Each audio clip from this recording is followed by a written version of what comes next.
if you take the modern world,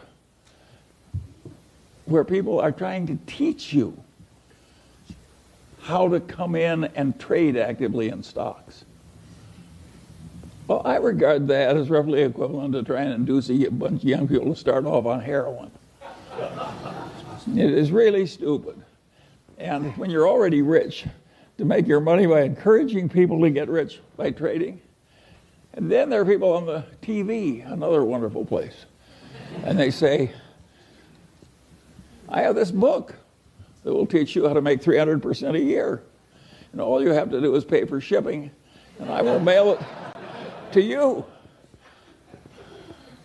How likely is it that a person who had suddenly found a way to make 300% a year would be trying to sell books on the internet to you? And it's ridiculous. And yet, I've described modern commerce. And the people that do this all day think they're useful citizens. The advertising agents that invent the lingo. And so in insurance, they say, the two people who shifted from Geico to the Glotz Insurance Company saved $400 each. What they don't tell you is there are only two such people in the whole United States, and they were both nuts.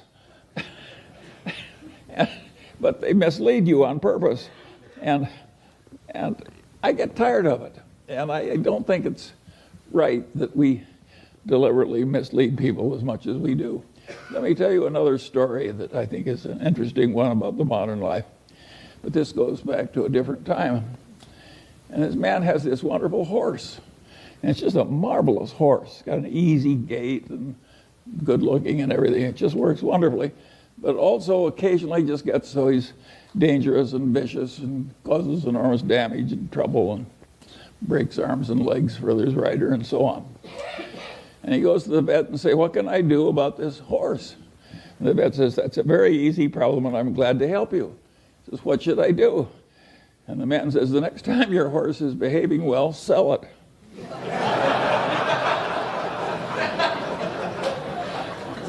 Well, think of how immoral that is. And haven't I just described what private equity has to do? When private equity has to sell something that's really troublesome, they hire an investment banker. And what does the investment banker do? He makes a projection. You can't, I have never seen such expertise in my whole life as is created in making projections in investment banking. There is no business so lousy it can't get a wonderful projection. But is that a great way to make a living, to have phony projections and use it to make money out of people you look right into the eyes of? I would say no. And by and large, Warren and I, we never tried to make money out of stupidity of our dumb buyers. We tried to make money by buying. And if we were selling horse shit, we didn't want to pretend it was a cure for arthritis. And I think it's better to go through life our way instead of theirs. And I think it's always been this way. I think there's always been chicanery. Think of the carnivals, of the carny operator. Think how much trickery there is in a carny operation.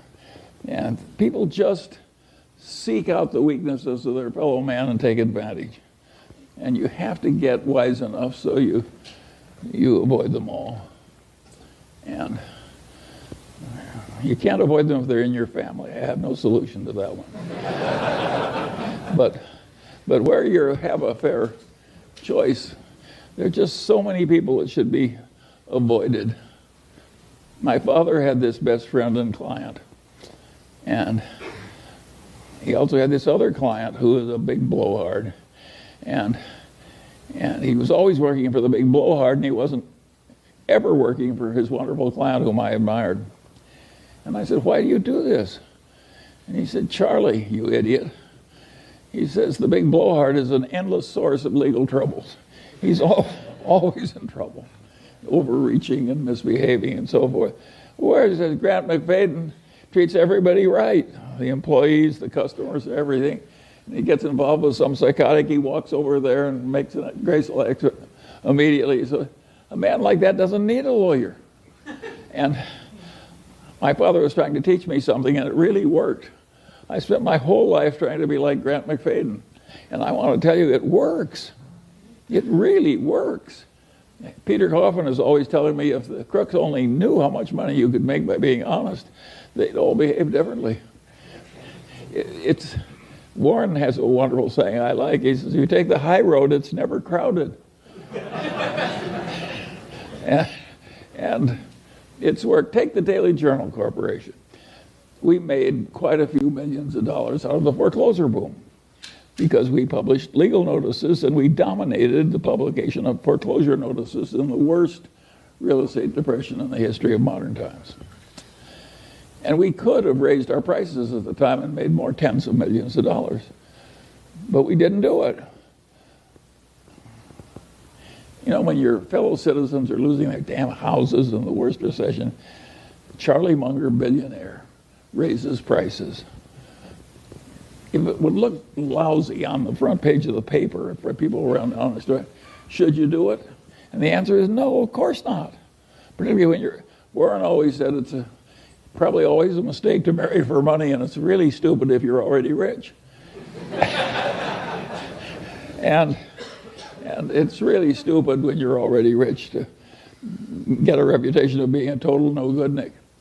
Rick Guerin always loved the story about the guy who had been a total miscreant all his life, and he died, and the minister said, now is the time in the funeral ceremony when somebody says something nice about the deceased. And nobody came forward, and nobody came forward, and nobody came forward. Finally, one guy stood up, and he said, well, he said his brother was worse.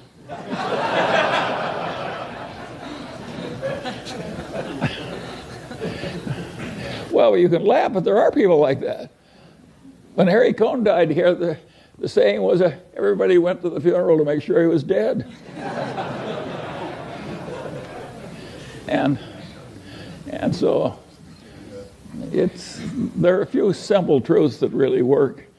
And when it gets to this difficult business the Daily Journal is in, I would say it is a real pleasure to be serving these courts and agencies. They need the automation. Other people are trying to take advantage of them in ways that we aren't. And we're struggling against the odds, a little tiny company. And we're taking a lot of territory. It's slow going, but the prospects are good. And of course, the nice thing about being rich is it doesn't matter if it's a little slow.